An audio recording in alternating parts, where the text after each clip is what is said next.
so much on time. We'll do that again after lunch break, I hope. Now I'd like to warmly welcome Christine Lambrecht for her keynote speech. Und zwar geht's los mit der Keynote Jetzt oder nie, souveränes Europa. The keynote is titled Now or Never, a Confident Europe. That's it. First of all, thanks a lot. Lars Klingberg, Martin Schulz, ladies and gentlemen. So I'm very happy I was invited as Minister of the Defense to this Congress on the Zeitenwende. I'm very happy to speak here today. And let me say the Ministry of Defense is a heart chamber of the Zeitenwende. I think that's appropriate to say. But of course, the Zeitenwende that we're talking about is much more than only the military. And that's why it's important to think larger in this very special situation, discuss it in a broader sense. But nevertheless, potentially, the question of the Zeitenwende will possibly be decided around the issue of the military. Because in this area, we have to do the biggest jump ahead, the biggest change in mentalities. Because until now, things were working out well. There was a certain routine, and this routine assumed that the military is in the end. We don't really need it. We can neglect it. We live in this peaceful situation, and the consequence was that it was severely neglected. But on the 24th of February, with Putin's war, it was shown that it's crucial to be able to defend oneself if things come to the worst. This is a fact that for a long time maybe we have ignored. And now in this particular situation, it's gotten back to our awareness, because in the world of states, there is no monopoly on the use of force. And this is why we actually have to delve into this issue, because those who are powerless with regards to the military, and this is what we experience, that voluntarily strengthen those that are warmongers and that despise human rights. We cannot let this happen, and this is why it's important that we also think along military terms when we talk about the Zeitenwende, that we have drawn necessary conclusions here in Germany with a special fund with 100 billion euros for the German armed forces. It sounds like a tremendous amount of money, and it is.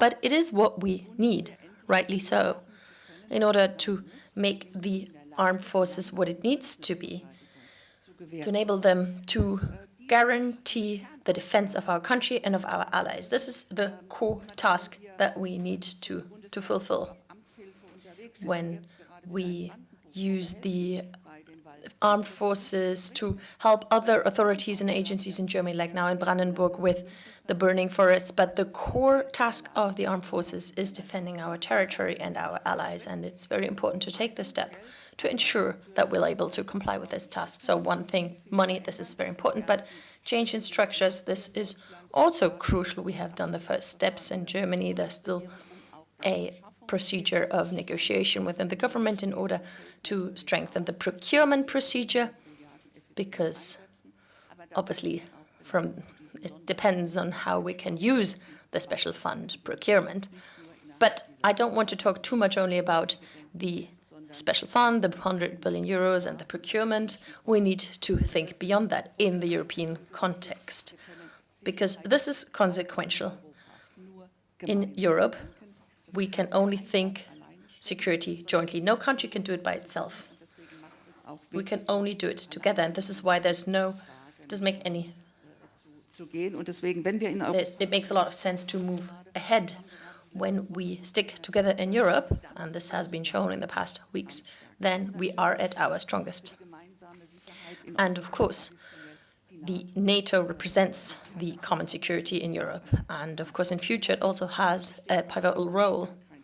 There's no doubt about that. This is why I am very glad to see two potential new EU members for NATO with Finland and Sweden, who would really reinforce this alliance. They are well equipped. They have very well equipped armed forces, but also we have been working together for a while done joint trainings, and so I think there are ideal prerequisites for these countries joining the NATO. But we also have to think beyond the NATO. This is not enough in itself. Because we have experienced during the Trump era that this alliance is fragile and it's dangerous to just rely on this alliance, with this huge protective power of the US. They cannot always be there for us. Right now, we do have a very reliable partner in the US, for sure. But it becomes clear that this is essential. We need to be able to work well together in solidarity within this alliance, and this is what we're doing currently. But again, we should be aware that this could potentially change. We all hope that this won't be the case, but we will have to take it into our considerations. And of course, we also have to take it into our considerations that the US is interested in entering the Indo-Pacific space and to be committed there. And this can also result in the US having less of a commitment here for Europe or reduce its commitment on this continent. And we have to be prepared for this scenario. So this is why we have to take these two aspects into consideration. And this is why Europe has to provide its own answers to security issues. We have to be able to deter by ourselves efficiently. And I think everyone would agree on that. Even the US, this is now the case. They used to be quite skeptical about this, whether this is needed, whether this can go hand in hand with what's happening in NATO. But this skepticism has been overcome, and the US does recognize the value of an independent Europe on military terms. On paper, the European Union never had a problem with recognizing this truth. They had line goals, battle groups, Article 42.7, and now currently the strategic compass. For around 30 years, the EU has created concepts, strategies, and treaty texts. And of course, some first steps were taken. We have a common security and defense policy within the EU. We have created some institutions for that, for example, the EU military staff and the European Defense Agency. They created programs, PESCO, CARD, now is the European Defense Fund, very importantly, and the European Peace Facility. And these are only a couple of examples. But despite these concepts, all these documents, these institutions, and also despite some EU military missions, we haven't managed to do one thing: becoming such a strong actor at the military level to cause adversaries to change their strategic considerations. We do not have this effect yet on our adversaries as European Union, because we do not have the complementary hard power to ensure that a potential aggressor has to take our hard power into account. And so we need to be honest. Nobody in Moscow, Tehran, or Peking is looking at the EU and therefore changes their strategic planning for the armed forces.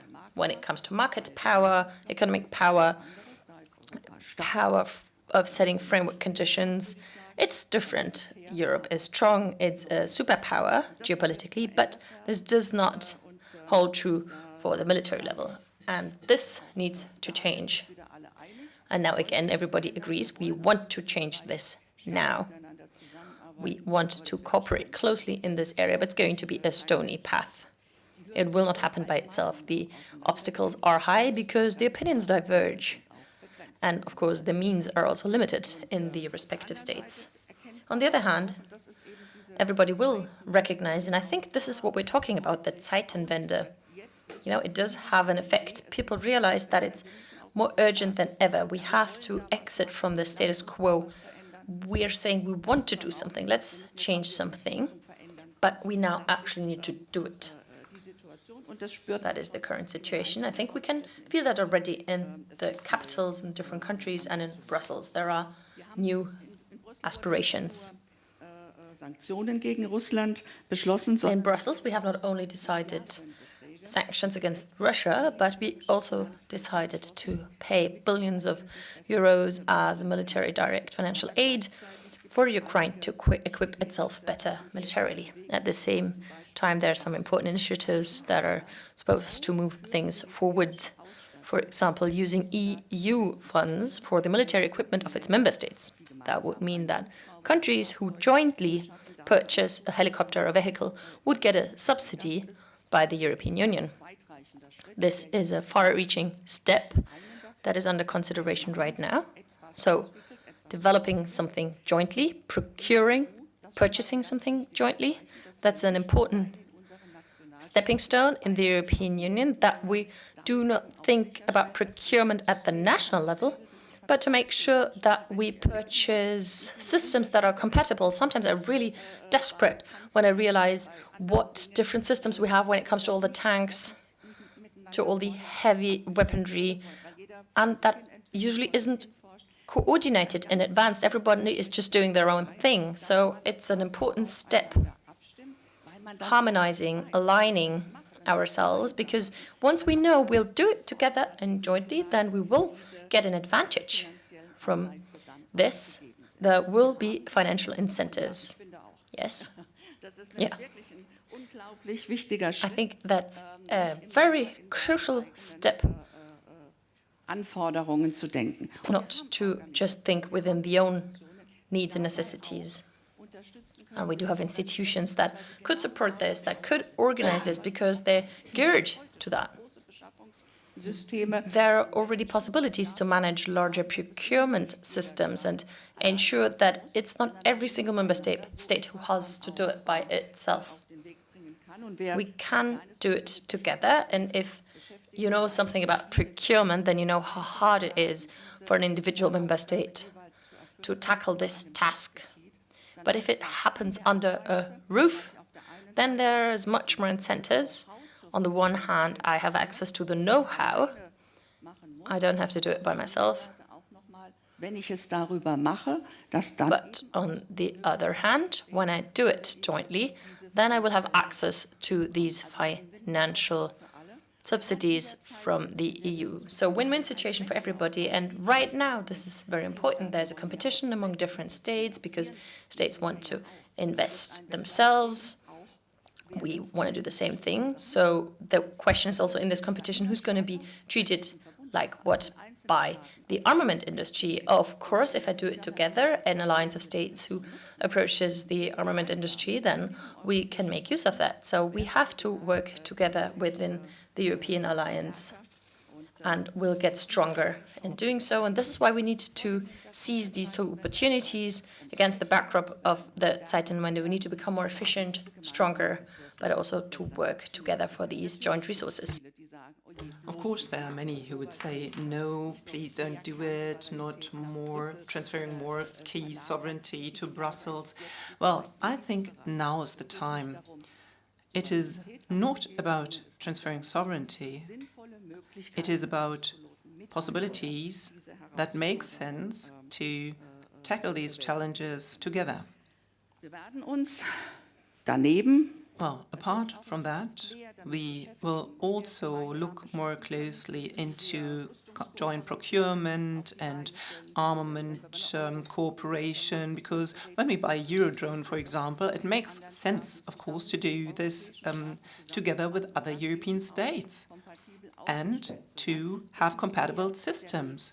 This needs to be the path to the future. The framework conditions are already there. We have to get away from the bureaucratic nitty-gritty, all the details, because the EU part in the leadership planning in the military field needs to be strengthened. Next to the strengthening of the European military capacities, we will also have to make sure that we have a more close connection between EU and NATO. No continent has so deeply integrated institutions that are capable to act like Europe. And of course, the most important ones are NATO and the EU itself. And Exactly, these two are supposed to not cooperate together very closely, and of course this is why we need this close cooperation. I just gave you an example, and procurement will also be very important. So we need a harmonized capacity planning not only within the EU but also between NATO and the EU. This needs to be different in the future, because at the moment the fine-tuning, the fine planning is not devised in a way so that the capacity lists and the needs are not made available to the other side.